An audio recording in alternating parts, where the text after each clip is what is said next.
tuned. The stream is about to begin. All right, my ELA teachers. So I have an exercise for us today. It's just a little explainer video on getting kids to stop quote dumping. So that's one area that I hit very early in the academic year. So in this video, I'm going to explain my 5-word rule and go over what I think are 10 really good solid frames in which our kids can quote in order to keep those quotes conversational. So stay tuned. I'll walk you through the whole thing.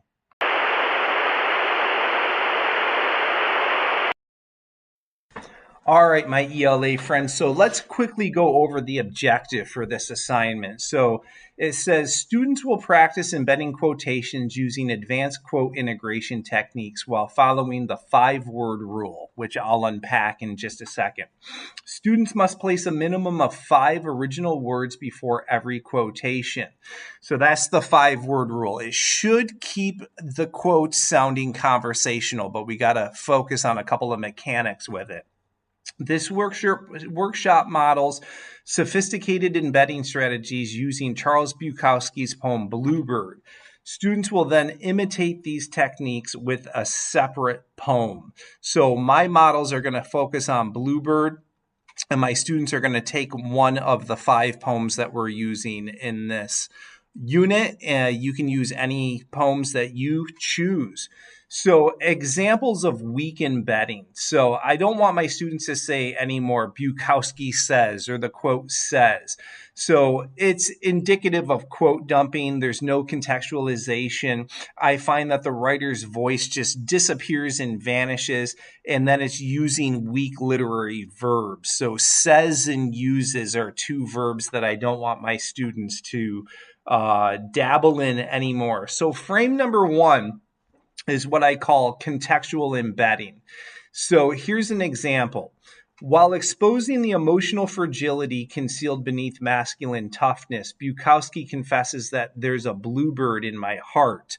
So you can see that there's plenty of verbiage before the quote, and you just have to get into context before you quote. So as I've said earlier, if a student uses a minimum of 5 words, it should sound conversational. So in the technique, you're just putting the context before the quote.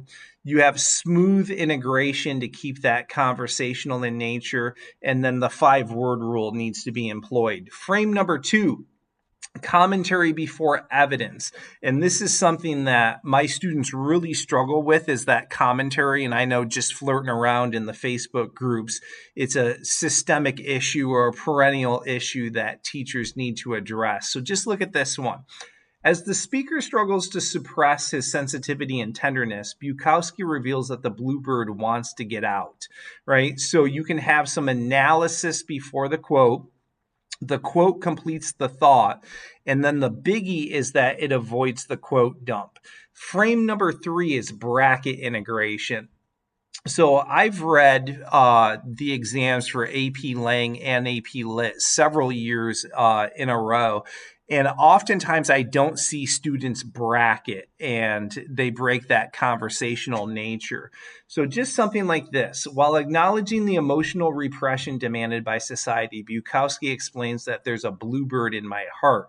So you can use the bracket to adjust capitalization, or you can use the bracket to help the quotation fit grammatically into the sentence. So adding words to keep it conversational in nature. So that's something I explicitly teach. The ellipses compression is something else that I teach, and this is a model. As the speaker reflects upon his emotional isolation, Bukowski admits that there's a bluebird trying to get out. So you don't have to take the whole big, hefty quote. You can split it and use ellipses. So it removes unnecessary wording and keeps things nice and concise and focused. Number 5, multiple quotes in one sentence. Again, I've read Lang and Lit for a number of years, and I don't see students do this all that often. And I think it's something that if they want to be in contention for complexity, it's just one layer of nuance that sophisticated writers use. While depicting the tension between vulnerability and emotional suppression, Bukowski contrasts the bluebird that wants to get out with the speaker who insists I pour whiskey on him. So you can combine multiple quotations, and I just think it's a really nice way to build comparison, adds to that sophistication that is usually lacking. Another one is the split quote embedding, and it looks like this. As the speaker attempts to conceal his emotions from the outside world, Bukowski describes the bluebird as in my heart, yet constantly trying to get out. So what this does in terms of the technique is you take something that's relatively complex within the poem and you put it into manageable pieces. It helps to maintain the sentence flow, the rhythm, the voice, in terms of the readability. Number 7, colon introduction. And sometimes students use colons way too much, but it can be used effectively. While reflecting upon the destructive pressures of masculinity and emotional restraint, Bukowski arrives at a painful confession. There's a bluebird in my heart. So you just use the colon as you would ordinarily use any colon in writing. So a climatic quotation, use it after an independent clause. Number 8, the quote sandwich. As the speaker reveals the exhausting effort required to maintain emotional detachment, Bukowski admits that nobody must see him, reinforcing the shame associated with vulnerability. So you can have the analysis and the commentary teeter-totter both ends of the sentence, and you just throw the quote in the middle. Love this one and expect my students to use it often.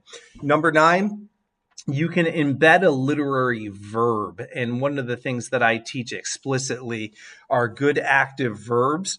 I got a list of them down there, just a few, but I have word walls in my room of all the good, juicy verbs that we can use. So while examining the emotional contradictions within the speaker's identity, Bukowski laments that the bluebird wants to get out. So the verb would be lament there. And the last one, an analytical comparison frame. As the poem juxtaposes emotional vulnerability with performative toughness, Bukowski contrasts the bluebird hidden in my heart with the speaker's attempt to silence it through whiskey. I like this because oftentimes students take quotes that are just way too big and dump them in there. Sometimes a single word, 3-word quotes, multiple quotes within that particular sentence works really, really well. And I think it bodes well in terms of trying to achieve some degree of sophistication. So that's it for my quote frames. If you have any questions or just want to reach out, feel free to drop me an email at teachingwritingcoach@gmail.com. The slides that we just saw are in the description of the video down below, free for the taking, so you can use that as a reference for your teaching. That's it for now. I'll keep them coming. Take care.